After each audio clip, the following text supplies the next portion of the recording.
เป็นกันที่12นมัสการหลวงพ่อท่านพระครูวาปีธรรมเกษมครับ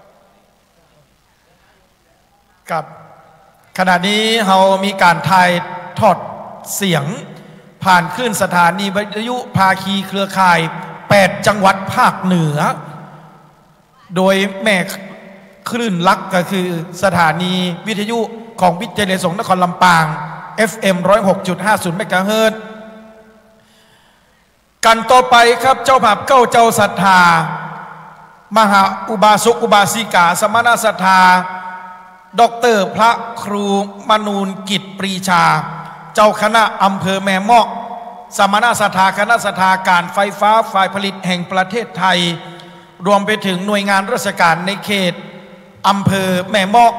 เป็นเจ้าภาพเก้าเจ้าศรัทธาในกันนี้กันที่12มีชื่อว่าฉะกษัตริย์ทั้ง6ได้เดินทางออกไปจากเมืองสีพีเพื่อเข้าสู่เขาวงกฏเพื่อไปเจิญพระเวสสันดรและพระนางมัตสีจัดขบวนอย่างยิ่งใหญ่ใช้เวลา2 เดือนในการเดินทาง960 กิโลเมื่อไปถึงยังเขาวงกฏแล้วปีผัดละนาดกลองดังสนั่นกันก้องในป่าเขาวงกฏพระเวสสันดรเข้าใจผิดคิดว่าเปิ้นยกทัพใหม่จะมาฆ่าจึงปาพระนางมัตสีไปลบไปลี่ไปซ่อนเมื่อรับทราบความจริงแล้วกษัตริย์ทั้ง6เจอกันให้จนปอสลบขับเรื่องนี้ก็เดือดร้อนไปถึงพระอินทร์มีฝนบกโครพัดตกลงท่ามกลางที่ชุมนุมของกษัตริย์ทั้ง6และไพร่ฟ้าประชาชนเรื่องราวจะเป็นยังไงนั้นองค์ปาฐกได้ขึ้นดังเทียบบนอาสนะแล้วโดยพระณัฐพงศ์พรหมสโรศิษย์เก่าครุศาสตร์บัณฑิตสำนักวัดบ้านไร่ศิลาทองนักเทศชื่อดังหนเหนือได้ขึ้นนั่งตังบัลลังก์ทองแล้วพร้อมที่จะแสดงพระธรรมเทศนาในกันที่12เก้ากับผมขอโอกาสกราบอาราธนาผู้ช่วยศาสตราจารย์ดร.พระมหาบวรวิทย์รัตนโชโตรองผู้อำนวยการฝ่ายบริหารได้เป็นตัวแทนของสมณศรัทธาคณะศรัทธาเจ้าอำเภอแม่เมาะจุดเทียนส่องธรรม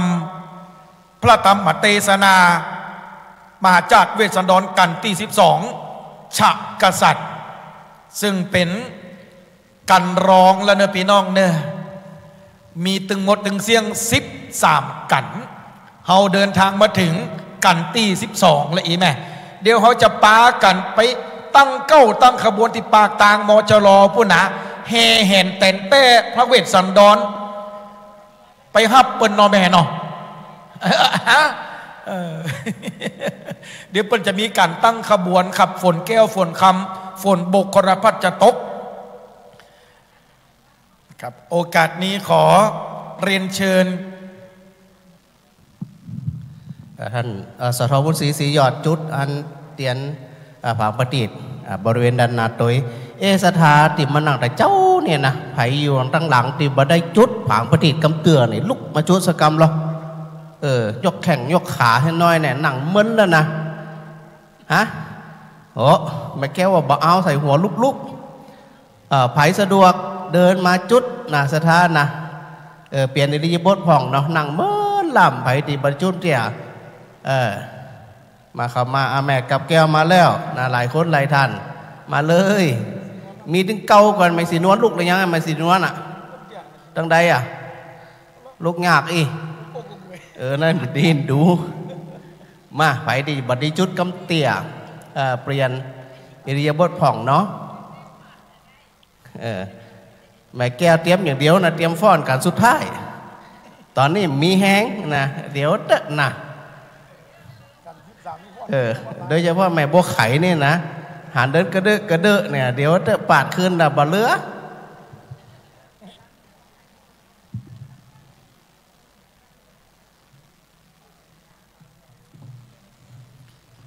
ขอกราบอาราธนาท่านพระคุณเจ้าอาจารย์พระมหานฤดลมหาปัญโย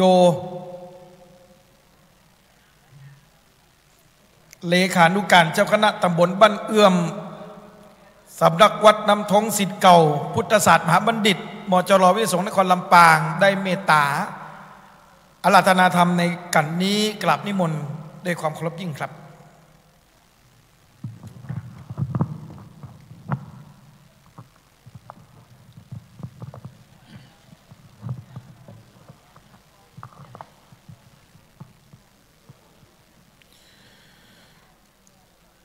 มหาราชปปังเลปริปุณังเสร็จสิ้นเมียนั้นแล้วมาถึงสาขาที่รุ่งเรืองไหลบ่อเศร้าปางเมื่อหกดาวเจ้ามาเต้ากองกา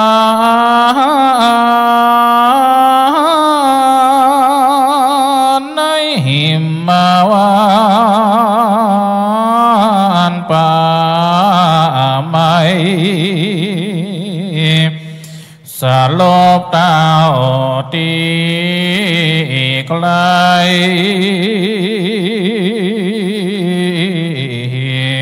ที่พระบรรณาสหลาคุณอินตาก็มาฮ้อนที่นั่งบันดาลให้ฝนหาแก้วหลังนอโล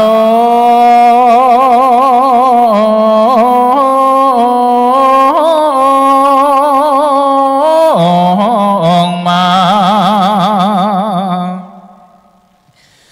ในหิมมาว่าป่าไม้หกเต้าไทยได้สติจืนตื่นนาคือ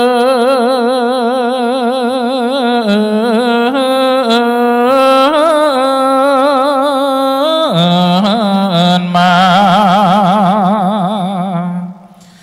ก็หากมีมาบ่น้อย36ป้อยบ่ขาดขอโอกาสธนาลูกศิษย์พระโมนีนาตนผ่านแผ่วขึ้นนั่งห้ำมาดแก้วสาธิตนั่งแล้ว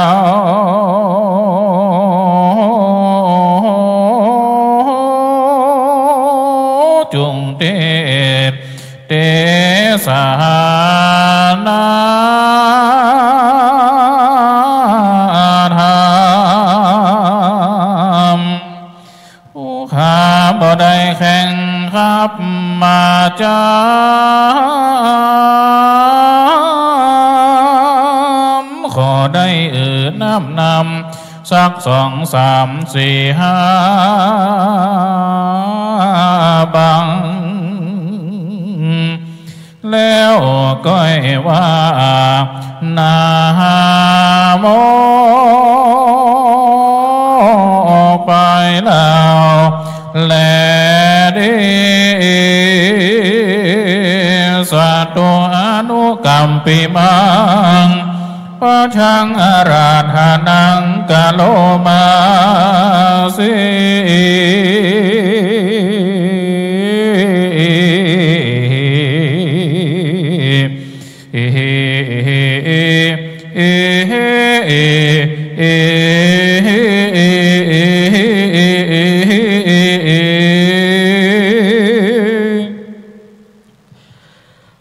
ขอนอบน้อมแด่องค์สารุปเจ้าปิมปาขอถวายความเคารพแด่ครูบาอาจารย์พระสงฆ์เถรานุเถระทุกรูปขอเจริญสุขสวัสดีกับพ่อแม่คณะศรัทธาพี่น้องที่ได้มาห่วมฟังธรรมกันวันนี้ก็เหลือแหม2 ผูกเนาะศรัทธาเฮาก็ตั้งอกตั้งใจสดับรับฟังนะอันนี้ผูก12ผูกต่อไปผูกที่13ก็สุดท้ายแล้วผูกที่12นี่ชากษัตริย์หรือสักกติเป็นธรรมตีกันใหญ่กันหนึ่งนะใน สมัยพุทธกาลนั่นท่านศรัทธาทั้งหลายเกิดอัศจรรย์ใจปฏิหารฝนหาแก้วตกลงมากลางท่ามกลางหมู่เครือญาติของพระพุทธเจ้าหมู่เสนาอามาตย์ได้ถามว่าฝนหาแก้วที่ตกลงมานั่นเกิดมาบ่เคยหันกำเตี่ยนะเคยตกที่ไหนก็เคยมีที่ไหนก็พุทธเจ้าก็เทศนาธรรมก็คือทำมหาจารย์ว่าก่อนที่จะมาเป็นพระพุทธเจ้านี่มีฝนหาแก้วตกลงมาอยู่ครั้งหนึ่งนะก็คือผูกที่12ฝนหาแก้วลงมาเพราะว่าชาแปลว่า6กษัตริย์6พระองค์ได้มาปะหน้ากันจากที่ได้พัดผากจากกันหลายปีเนาะได้มาปะหน้ากัน6 ตนนะก็ปรากฏว่าตื่นตันใจกับอกกับใจก็ได้สลบตายไปทั้ง6 ตน6 พระองค์เทวดาพญาอินทร์ก็เลยบันดาลฝนตกลงมาเอามาอาบมาสวยมาล่างเฮือได้สติตื่นขึ้นมาเนื้อหาสาระธรรมมีประการจันใดขอปออกไม่ออกขนาดศรัทธาตั้งอกตั้งใจสดับหลับฟังปัสธรรมมาเทศนาเป็นลำดับต่อไปเด้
สัมโป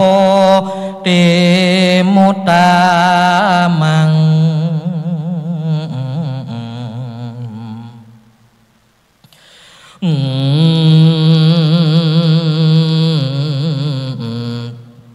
จาโตสัตจา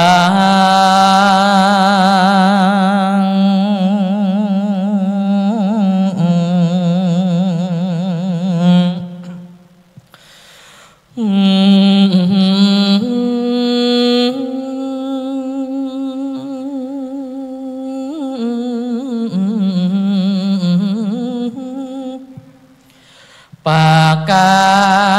เสติ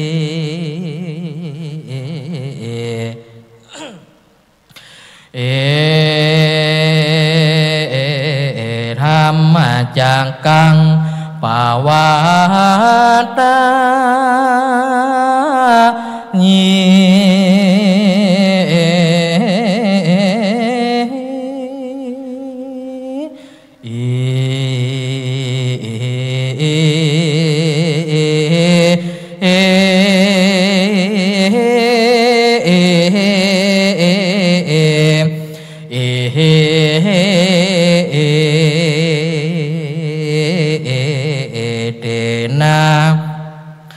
สัจจวาเจ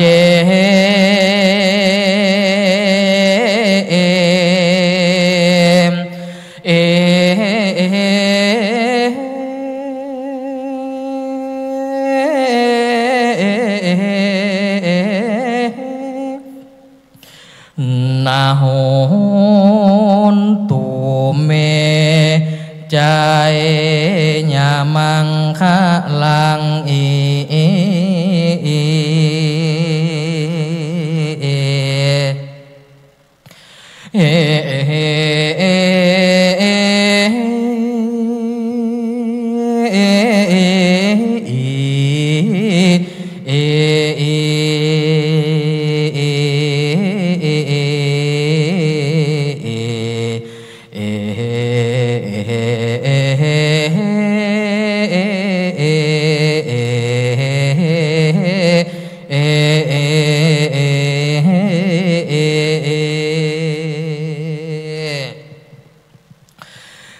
นะโม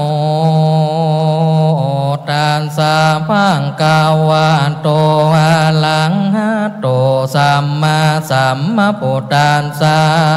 นะโมตัสสะภะคะวะโตอะระหะโตสัมมาสัมพุทธัสสะนะโม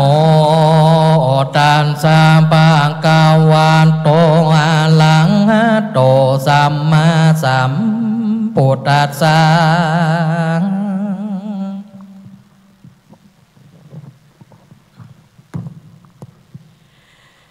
จาลิกุมาโลปิมุตจาลินดาสาลติเลกันตาวาลังเนวาสาเป็นตัวจุนทาลาสาตาสาหัสานิอาตมังกาปิโมคาเนวาปันดาเป็นตัวตัสสามิงปะเตเสสีหาปายากาติปังงังอาคังอากาติจุอาลักขังสุสังติวาหิ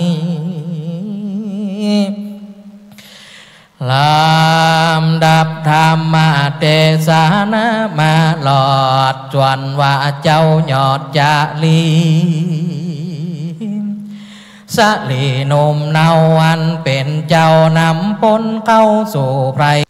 ชนป่ากว้างจริงหือตังอาทับที่คา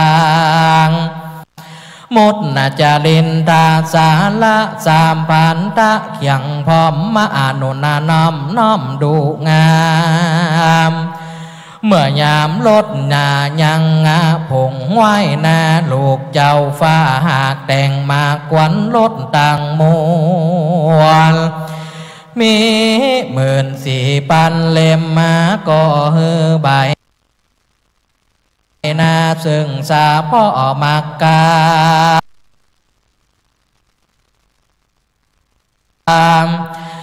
คนฮักษาอยู่บ่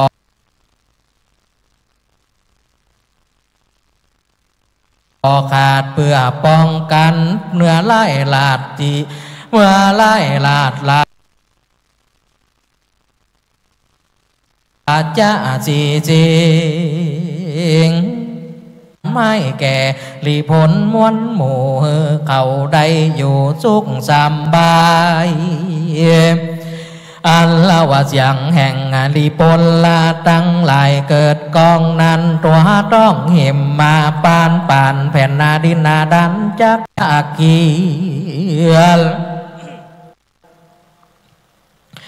ตัวแรงเวียนสอนอยากมานีกากอ่านคำสองมือกำมาเห็นมาแก้วแกว่นทรงคามพ้นไหลตามจูงจอดล้างพองกอดกำแก้มกูบละแอห้อยบ่าล่องเสียงสวะจูคนลาจ้างมาสนกันไปขะเกียดเสียงรถนั้น ยันตัวดงอาลีฝุ่นพงตุลีเมิดคุ้มอากาศกุมไปบนจอดดุงสนลายใหญ่สัมมีพร้อมพำลายสีดังนั้นนั่นแหละนะ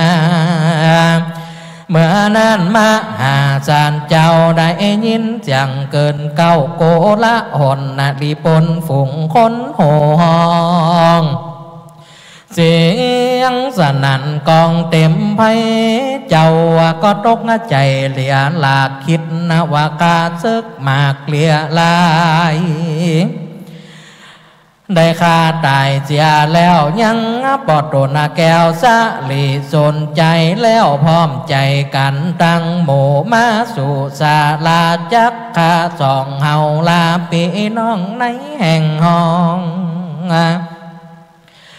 กลางดงรีพระราศีเวชสันลตาละจิงจวนอังกานาดนงเล่าขึ้นสู่จอมเขาสูงใหญ่สองเจ้าก้อยไต่บนดอยแล้วจวนลางมาที่ก้อยเล็งพอลิปนนาพระเจ้าปอแห่งโตลก็มีวันนั้นแหละนาตามะทางปากาเซนโตสัทธาอาหะเตจังสุโต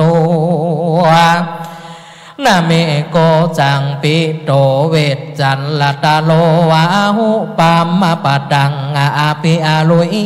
ตัวปิโตเจนังอุติกาติเวกะเวดูลาเพียงโคเจ้าตั้งหลายอันนะว่าเวทจันลตาละละลาจาได้ยินจังโยธาถือแถบลองให้แหบกังวลมีตนตัวอันนาสันห้องให้ปันนากว่าตายเหตุนะว่าตัวเดียวได้ไล่หมู่ให้สะสูดเจียนจา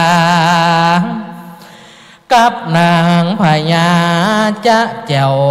คือนางน้องแก้วมาที่ผู้สะลงโสมดีล้ำเลิศอันนว่าเจียงเกิดกองโกลาหนเป็นเสียงลีปนโยธานาเนิดปุณนาดีเงิดปุณนากัวฝุ่นพงมัวมืดฟ้าตั้งคนนาจ้างมาหลังกันมาอัลขณะนับมาบ่ได้เหมือนดังป่าไม้จักเปอปังจอดตุงยังย้ายยืนซองเต็มแห่งห้องเหมมาปานมิกะสังกาเนรุนต่างกาดุลานางนงกันเจ้าปีเฮาวาสองเฮานี่เหมือนเนื้อในดงอันพรามป่าจงใจจอดเฮือมวยหมอดมอลานาห้อมกันมาทุกจ่องเพื่อจักตกป่องลูกขุมมาแล้วก็ลุ่มกันแตงด้วยหอกเทียนกาฟันด้วยผ้าเทียนคมเฮือชีวิตจมมวยหมอดบ่เฮือหลอดต่างตายเจ้าเมืองตั้งหลายปองกะตำโตดเขาคิ้วโคดว่าเฮาว่าบ่ดีครับสองเฮานี่มาอยู่ป่านางก็ได้แอวลาสะแหวงหายังพาละลูกไม้กัลแม่ใดก็รีบป่ามาเลี้ยงสองลาตั้งกูพี่น้องนี่นาอยู่สะเบยพี่นี่นาเฮย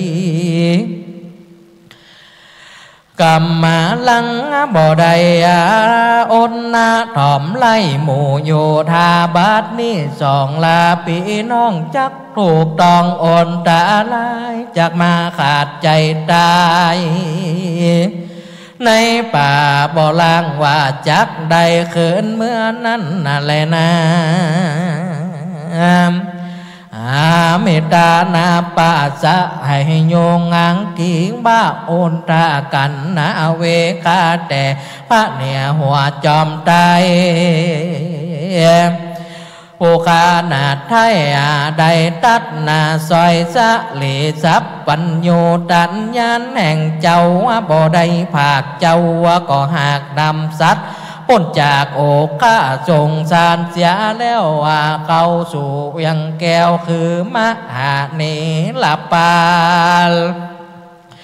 ข้าศึกใดมาเป็นมารคิดไล่ก็จางกาดไก่นี่ไปปาละมีอักขีว่าอุนตะกันนาเวเปียบดังอักขีอันน้อยหนึ่งจากมาเผาสึงน้ำมหาสมุทรน้ำบ่อหอนจากลุดนาแห่งใดไฟนั้นนาก็ย่อมดับไปเจ้ากูมีกุลเนละนาดดุดดังสิเนลุลาดปาปะตาภูกะละผู้ใดจักมายังอ่อนใดจูงตั้งใจไว้เฮือยาได้เสียสะลมมาอันจักสมปอนตั้งแปดอันพญาอินตาแขวดเฮือไว้บ่ได้เพชรดังนั้นนั่นแหละนานตามาดังปากาเซนโตสัทธาอาหาเนวันตานิยานตัวนาลตาบุตตาเป็นตัวนาเสนิโยเอกังอารัญเยวิหารันตังติตามปุตังอากามิปิกกาเวดุลาปิกุเจ้าตั้งหลายโจรทาลงสิ้นใจหลายปันโกดผู้ลุงโลดด้วยสามาธิญาณพระผู้บานสนใจผ่านแผ่วก็จะกลับด้วยนางน้องแก้วลาดจะพูดจะดีว่าเฮาตั้งสามจังเข้าไปหาละสี่ลูกไทยก็จักห้องให้ไปมาอดโศกาละบ่ได้กูปิจักพันภายเข้าไปก่อนเฮือเจ้าผ่อนตวยไปส่วนหลานฮักนงไว้ตั้งกูก้อยเข้าว่าไปสู่ไปหลังกะทำสังกะหาลปิตักฮักษาแต่นิตินั้นแล้วก็ลงมาจากคอจ้างแก้วแล้วก็รีบผันเข้าสู่ที่อยู่เวทจัลลตะละลาดลาสีเปียอาภิเสกสองสาลีเป็นนาเจ้าภาพด่านดาวสีปีมียศมาดังเก่าเป็นเต้าเหล่าสมปองมหาสัตโต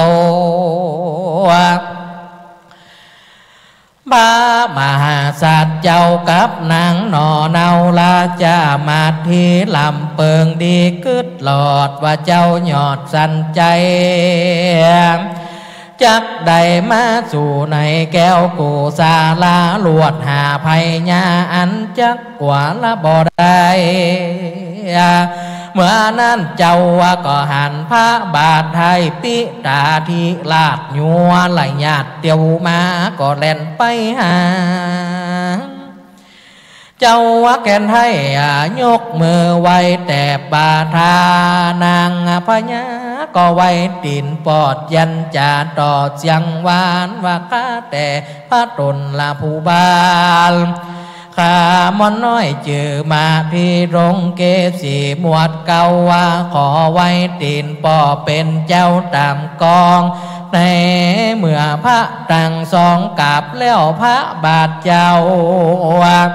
สันใจนักก็ยินดีรักลูกไทยลูบหลังปุตตาน้ำตานองไหลต่อหน้าลูกลักละสีเนหาในเมื่อโศกาลำงับแล้วปอดตนแก้วพญาก็จักภาษาไหลยังลูกแก่นไทยเก่าเป็นกาถากันเจนุกุสาลังพุทธกันจิปุตตาอาณามายังดังนี้เป็นตอนโดลาสองปีน้องเจ้าว่าบ่ต้องโศกอันใดบ่มีพญาตวัดไอสองจอมใจลูกฮักป่อยังคอยเลี้ยงชีวิตต่อสุขสบาย หัวมันหลากหลายเหลือแหล่เจ้าอย่างใดนักแก่ปอจันละปิดูวะจะนั่งสุนตัวในเมื่อเจ้าพญาตนปอตังนาตอดยันจาพระมหาสันเจ้าก็จริงกล่าวอินติโนจีวิกาเทวาสาญาณิสิจากเกติสากาศิลาจีวิกาโหมาอุจจาจาริญาญาชีวิตตังคาแต่เจ้าวะป่อเป็นเจ้าขาลูกเต้าอยู่ไพศาลไก่เมียงแคว้นนามากเพื่อจักหากาลอตายเหตุว่าคงควายหาลูกไม่ไปหาได้จริงเอามากินขุดหัวมันดินและหัวจวกขุดได้หากนำมาเลี้ยงสองลาเป็นน้องตนไปนาชีวิตผู้ค้าจริงหันมามีอาการหลายอย่างกาทำได้ยากหนักหนาและปอเฮยข้าแต่ปอพาญาผู้มียศมากแต่เมื่อผู้ข้าภาค4 ปีไผ่ฝากขับหนีมาอยู่เต้ามีกูปอ2 คนตนผู้ข้าผอมเหลือหลากย้อนได้ภาคหน้าปอปีตานและนางพญาตนแม่ตุกนักแก่นานหันผู้ข้าได้สันลูกไม่โศกตุกไม่หัวใจเหตุบ่ได้หันนางสาลีจอมไว้เจ้าจุวันคำเจ้าท่านอมตายและปอเหยมาสัตว์เจ้าก็กล่าวสารนั่นแล้วเปียปิเตสิวิเศษทานสาปัญญาติปัฏฐามานาสาข้าแต่ปอพาญาเป็นเจ้าข้าเมียข้าผู้ข้าเป็นลูกเจ้าปอพาญามีผาดทานนามักไก่ได้คือไม่ไตรแก่โลกามีภาละอันหูยิ่งหูจุสิ่งใหญ่อย่าทำมาก็กระทำเจ้าจะลีกันหาเป็นปาลามีบ่อแผกแหลกเอาทรัพย์ปัญญูลูกข้าผู้นั้นเป็นสายเจี้ยเจ้าเป็นหน้าที่เอื้อใจเติงไปได้ถึงพุทธาภิเษกดิเลกลาจาพรามบาปหนานำกว่าตีแล้วดาจำไปมันก็มาตีใส่หลังจำแล่นเหมือนดังจ่ายน้อยแกว่นตีงัวพามหลังโกหลบมาล้นใจบาปป้นพระหมานมันนำเอาหลานแห่งเจ้าได้เข้าสู่ป่าไพศาลดงเรบ่ฮู้จาลีกันหาลูกฮักปอได้ไปหลอดแจ้งฟ้าเมียงใดนั่นจาข้าแต่ปอพระญาเป็นเจ้าจุงไปไทยเอายังหลานแห่งตนนั้นแหละนาเหมือนนั่นเต้าบาลมสันใจไข่ข่าวสารนิตาลว่าโอโพกุมาโลนิกิตาจารีกันหาจินาจุโพดังนี้เป็นตนดูแลลูกฮักแก่ปออันลูกน้อยหนอสองเขือพรามนำเมื่อมาหลอดแล้วยังหลานแก้วปู่ถึงเมืองปอบ่ฮือเครื่องใจเจ้าไทยเอาลูกเต้าออกเป็นไทยก็มีวันนั้นแหละนาดังสูตรตัวมหาศาลโตใดเมื่อพระญา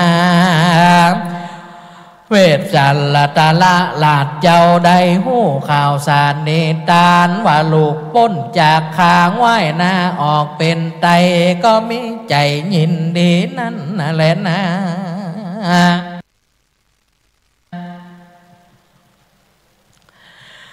เตมาตาตาเตมาตุจางโคนาปาลิหายาติดังนี้ข้าแต่ป่อพาญาเป็นเจ้าป่อกับแม่ยังก้อยอยู่ดีบ่ใครยังบ่ได้ต้องโศกาอันใดยังสุขใจพร้อมพรับบ่ลำบากการใดนางสลีไว้ตนแม่บ่เท่าบ่แก่ปันได้สองตาใสเพียบปอดยังก้อยอยู่หลอดตังมวนเป็นดังนั้นจะลือเต้าบาลมสันใจตนปอตังหน้าต่อใครคันนวกุสานลานเจวะเมปูนตาดูลาลูกฮักแก่ปอเฮยป่อกับแม่ก็ยังอยู่สบายดีอยู่สุขเขียคำเจ้าบ่ลำบากด้วยโลกาพระมารดาแม่เจ้าว่าบ่ร่อยเท่าเสียไว้ตายังใส่ไว้ยิ่งงามไว้สิ่งสะเมื่อดีมหาสัจเจ้าจนลูกกึดถูกแล้วว่าบอกวันไต่ทามายานตางม้วนซึ่งปอดเต้าว่าก็ตั้งถอยต่อกาทามกันจิอาโลคางายงอากันเตกันจิหาวาติตาวานังคาแต่พาป่อพาญาเป็นเจ้าว่าลดงามหลายกูก็มาตั้งอยู่สันดีจ้างสาดงาดีตัวใหญ่เจ้าว่าได้เอามาไว้จังจะลืมหมู่โยธาดีทุวันก็ยังคอยตั้งบ้านอยู่สันดีฝนมีหลายแต่ฟ้าภัยฟ้าอยู่ทำนาจะเลือเมื่อนั้นพระญาสนใจตนเป็นเจ้าว่าก็จะกำเล่าว่าแก่ลูกปูดตาลูกเต่าสับปันดูละลูกฮักแห่งปอเจ้าว่าเป็นนอ4 ปีลดนะก็ยังมีหลายสัมบอลุดลำสักอันละไหนเมื่อเต้าตั้ง3ได้จากกรรมมาป่อลูกยังผงตานถูกจากกันไปตันถามแล้วนางหนอแก้วพุทธสะดีก็ได้มีใจกึดหลอดก็ได้ถึงยอดเต้าตั้ง3ว่าจักบรรเทาความโศกเศร้าเฮอน้อยถอยเบาบางก็จักกูควันนางเขาไปสู่ลูกแก้วกูแห่งตนนางก็ได้เดินเข้าไปหายัง2ปูตาลูกน้อยอันอยู่ในไพรโซลที่ได้พากจาก4 ปีเหลียแหล่งลาลูกกูได้ปัดไผ่ฟ้าและเสนาลูกกูมาอยู่วายกลางดงภาคแก่ลูกกูมาอยู่แก่ป้าไม่เสื่อมีเมื่อนั้นนางพูดสาดีก็ได้เตียวไป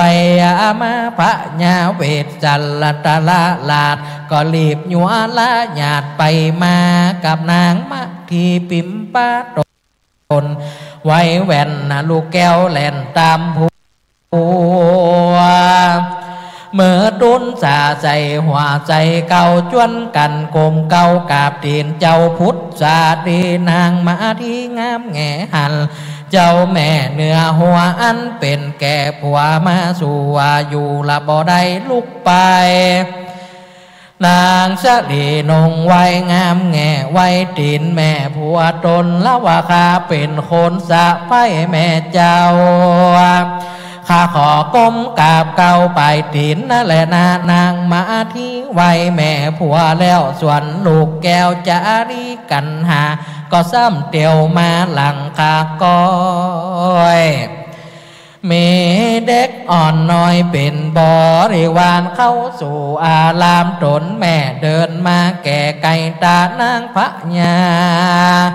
ก็มาเล็งพอแล้วหันลูกแก้วจักมาหันปุตตาอ่อนอ้อยมีเด็กน้อยเป็นปลาลิวานนางบ่อาจถ้าลงตนอยู่ได้นางก็ห้องหำให้แล่นไปหาเหมือนแม่งัวนมลูกอ่อนวิ่งไปตอนลูกตนมาสวนปันกูมานตั้งสองงามแง่หันแม่มาแต่ไกลก็เล่นเข้าไปหาแม่ห้องให้พับแผ่ปุ่นผานี่นางมาที่มีน้ำตาไหลหลังให้จะอื่นกังกัดอกนางใจตกทุกทรมานมากภาคลูกน้อยก็หากได้คืนสมนางพาล้มถึงแล้วเราหันลูกเต้าแม่จอมขวัญนางบีบเร็วปาละ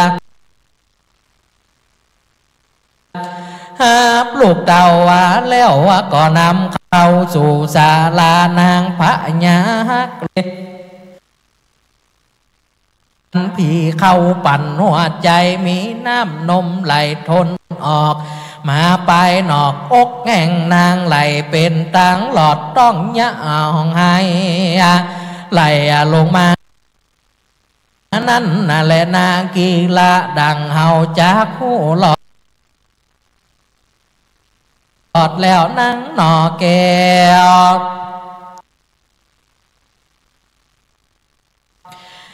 และอาสิเนมาเทมิจังแหบให้โดนแก่นไทยหนักนา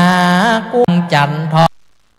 เจ้าจาลีเละกันหางามแง่หันงาแก้วแม่สายบได้เต้าก็มานอนหงายแบนจองเจ้าแล่นมาปันซ้ำมาเต้ากองกันเหนือแม่เจ้าน้องแผ่ตนตาย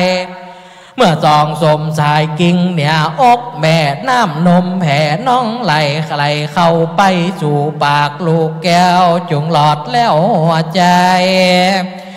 เพว่าน้ำนมมาบ่ไหลหลากเข้าสู่ปากสองนงไว้แดนนะว่าหัวใจมองแห้งแล้วสองนอแก้วแดนตายเหตุน้ำลายไข่แหงเหี่ยวหอดแรงตายไปเมื่อนั้นลูกหักษายบเต่าแล้วเต่าตนแก้วเวทจันดรมีใจอาวรโศกไม่เต้าว่าก็เล่นเข้าไปเต่าสายบตายก็มีวันนั้นแหละนะมาตาปิตาโลอันว่าปอกับแม่พญาเลิศแล้วหันลูกแก้วและสองหลานหัวใจบานพองแผ้วสยบแล้วเต่ากองกันสองจอมทันนะบ่อาจตั้งตนนะอยู่ใดจิงล่องลำให้สยบตายตานโตในกาลยามนั้นเสนาตั้งมวล60,000 คนหันเจ้าตนสายบเต่าแล้วอามาดแก้วก็ซ้ำมาสยบเต่าไปปันคนตั้งหลายอันเขามาสู่ในแก้วโกอาสะลมบ่อาจถ้าลงตนอยู่ใดก็ล่องลำให้สยบเต่าต่างมวลกวนกุณนามีมากอาจจะลมหากเย็นวางดังป่าไม่ลังสูงองอาจอันลมมาอุคันท่าลาดมาปัดเหือเต้าก็มีวันนาเลดี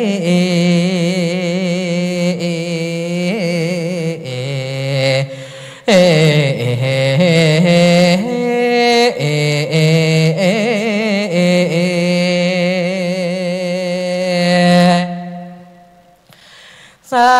กการเรียเลย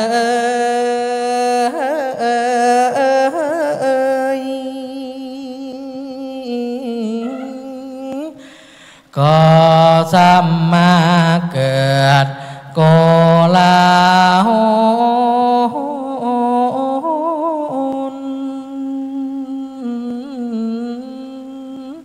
หลายตำบลหลายลาก็มาเกิดหนักหนา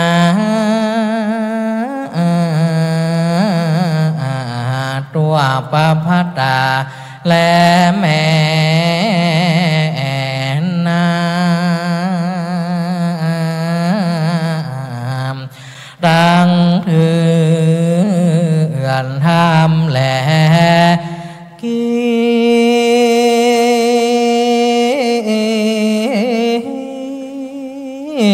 ลี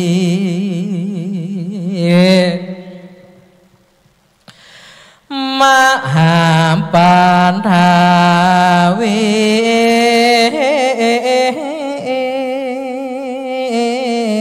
ก็มาไหว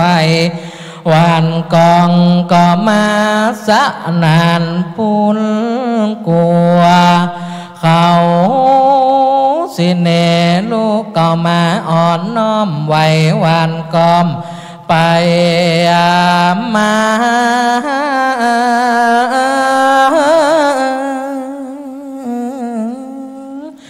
น้ำสมุทรกงกา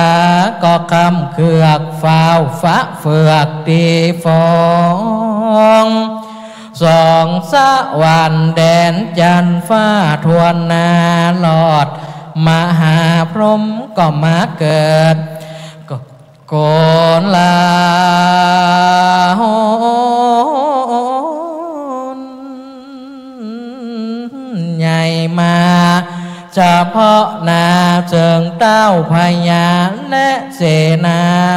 60,000เต้าก็บ่ตื่นสักคนอาทาสาโกในเมื่อนานโมเสนาเจ้าเจืองจัน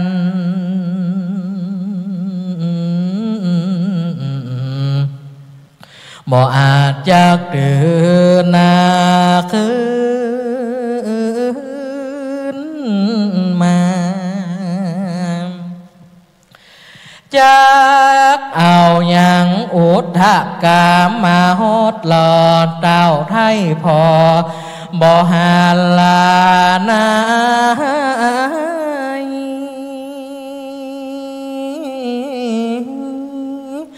พญาอินตาในติบเตตเต้าไทยเวทนาว่ากูอินตาก็กวนมาโหดหล่อหือฝนตกลงต่อเสนากับตังพญานอเต้าตกตัวดานดาวอาสะลมเนลมิดฝนตกลมสะสอดเป็นโบกขอลาพานตอดโตกาโล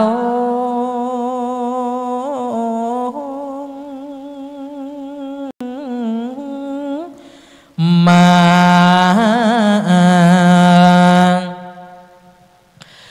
ยังหมู่เสนาเตพระสุมจุมนมกับเต้าคาติยาลาด6 พระองค์ในเมื่อฝนตกลงถูกต้องในแห่งห้องอาสาลมคนผูงใดมักให้จุม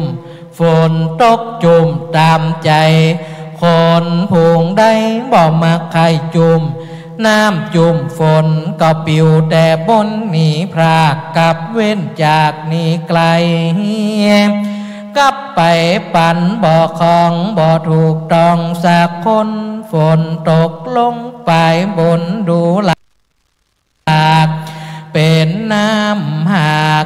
ตกจากใบบัวลวดใดชื่อว่าโบกขอลพัดว่าอ่านฝนนั้นได้ตกลงมา เต้าขันติยากับเจนา60,000เขาก็จืนแล้วอาจจะจัลบอกเกยหันแต่ปังก่อนใจก้อมอ่อนสมปานพระผู้บานตนวิเศษนายห้องเหตุอาลา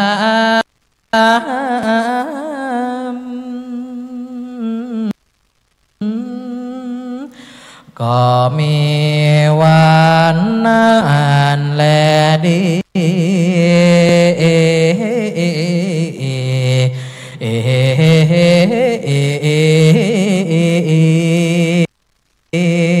ตามะตังปะกาเซนตุสัทธาสามากะตานางญาตินังมหาโกโสอาจาญาตาปะปัตอากรรมปิดเวดุลาเพียงกูตั้งหลายตนตาลงสินใสวิเศษบางเมื่อเจ้าเวทจันละตาลาลาดลาจาจุมนุมยังญาติกาปีน้องในแห่งห้องอาจะลมมาฝนตกลงไหลหลังตัวต้องทอละนิกิลีไหลจุกล้ำเป็นแม่น้ำใหญ่ที่ฟองแผ่นดินล่องจะนันวันไว้กองจักกวาลเสียงเนืองนั้นมีกองฟ้าห้องส่งเสียงกลมเมื่อพระอุดมสมสู่จุมนุมหมู่เสนาน้องในแห่งห้องเหมมาปะเก่งกูตั้งหลายอันเต้าขาดเตยะลาดต่าง6 ตนคือพระญาสนใจตนป่อนานางนอลาปูนสาดิเวทจันละตาลาลาจิตยังเจ้านางหนุ่มเนามาที่จะดีจะลีงามแง่นาง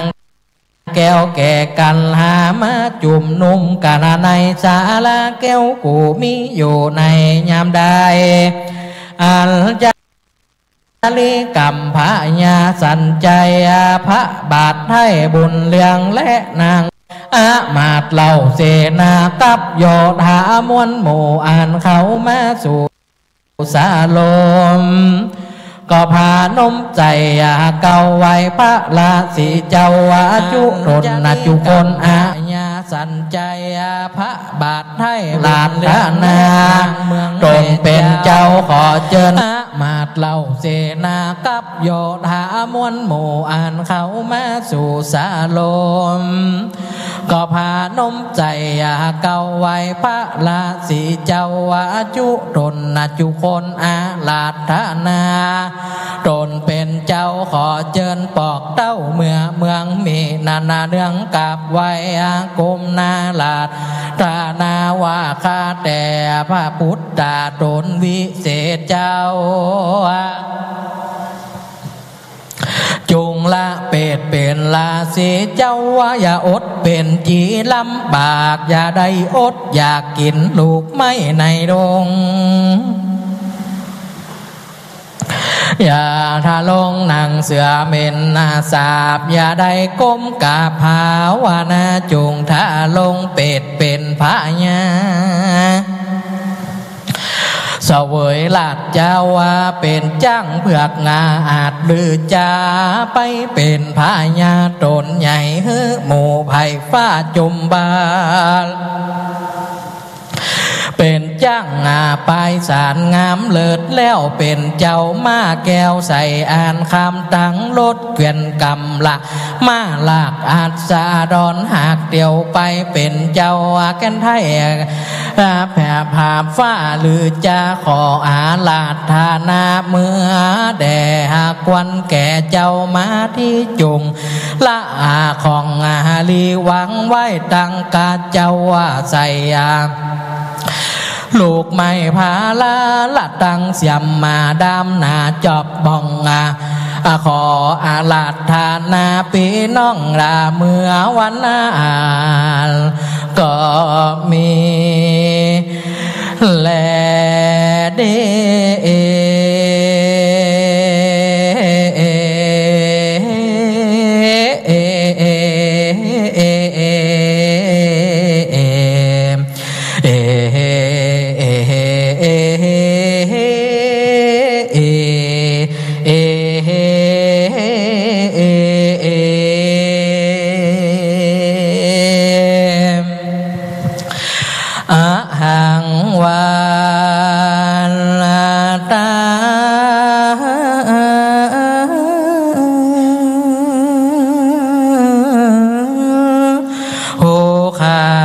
สา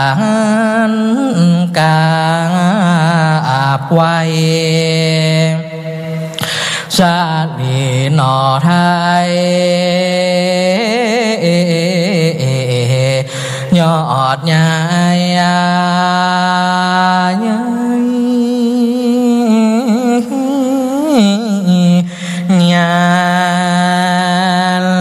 ผู้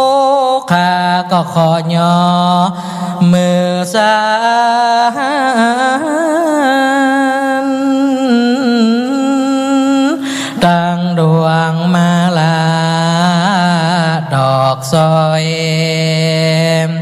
ที่ได้ใส่กาบถอย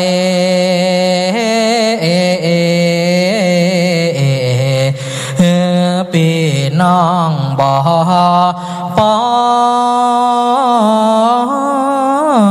งามขอสุมาตังปออาจารย์เต้ามาวอนวานอึ่งอ้อยเต้าผู้ขามอนน้อยก็กลัวเป็นกรรมมาถูกต้องกลัวจะมาหวั่นจองก็น้องปันตามขอสุมาตังครูบาอาจารย์ผู้ค้าได้ไขการวาตะอักขระพยัญชนะ3ตัวเลียว5ตัวเดียวบาทหลังบาทหน้าก็กลัวกายเกิดจากลูบาทและบาลีแม้นว่าได้ผิดว่าดี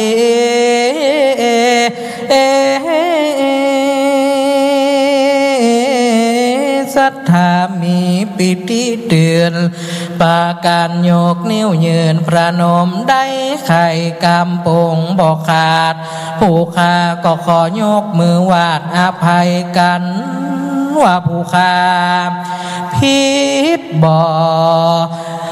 ลาย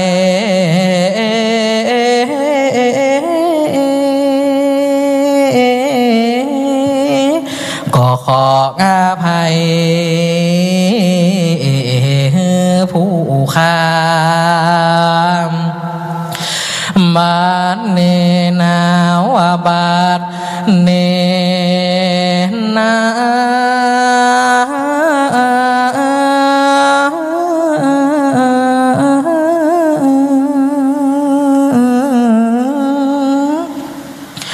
จังขอเอาปอนมาสาดันเจ้าพี่น้องหนุ่มเท้าจงอยู่ที่ข้า โลกา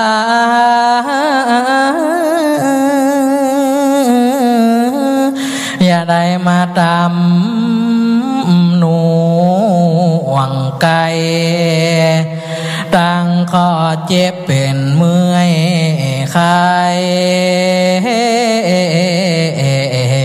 อย่าได้มากวันมา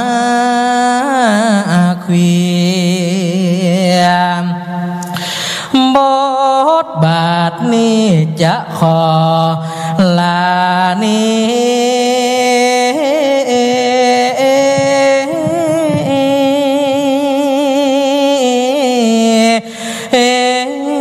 ธุระมีแหมลายกันว่าบุญผู้ข้าบ่ตายก็จากได้หันหน้า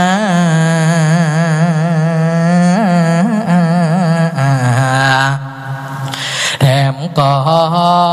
นวันลูก้อยขอมาลา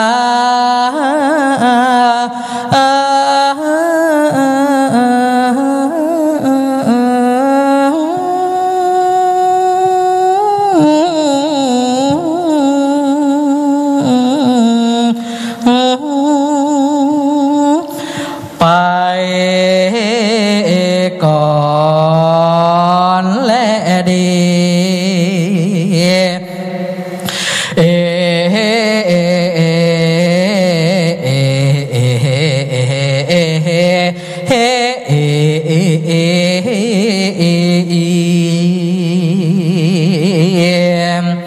สังกาติปะปางเนติตังกิญาณเก่ายังสังกติอันละปะดาปะดาด้วยกะถาว่าได้สัมมาสิโมงปะกะทามก็บังกรมสมเด็จสารเด็จแล้วเท่านี้ก่อนแลสาธุสาธุสาธุ